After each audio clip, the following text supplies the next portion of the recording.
waaw Gaston yàlla na yàlla yërëm ko. amiin Baye. maa ngi woon Touba ci màggalu Cheikh Abdoulaye. Cheikh Abdoulaye la yaakaar. ci bisu Cheikh Abdoulaye lañu ko denc. loolu rek doy na.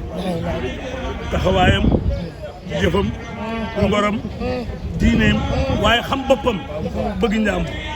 Gaston lu ma am Louga ko ko gënal roy ne Alaaji Jiili Mbay ci bëgg Louga. lamb tëgal na Louga ay lamb ay yoon. dëgg la Mbaye. kon yàlla na ko yàlla sama borom xare àjjana. amiin yaa ko Mbaye. bu nit faatoo nag yoonu armée lee mokk. ka dem moo baax. dëgg la. waaye bu si ligaale bare kam bàyyee baax. dëgg la. xale yi fi bàyyi nañu góorgóorlu am jom taxaw ci seen ginnaaw bàjjen Aminata Mbeng dëgg la. te yéene Gaston ñu yeggaleel ko. incha allah mooy ma karaka kam di la ko jaal. wallaay di ko jaal njaboot gi yëpp.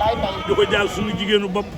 may mun a ndul fay dëgg la. may mun a lu xew ci réew mi daañu ko dellu njukkal ngir jom ak ngorom ak bëgg Sénégal. wallaay dëgg la di jaay jërëjëf wallaay Mbaye jërëjëf di jaay jërëjëf dégg nga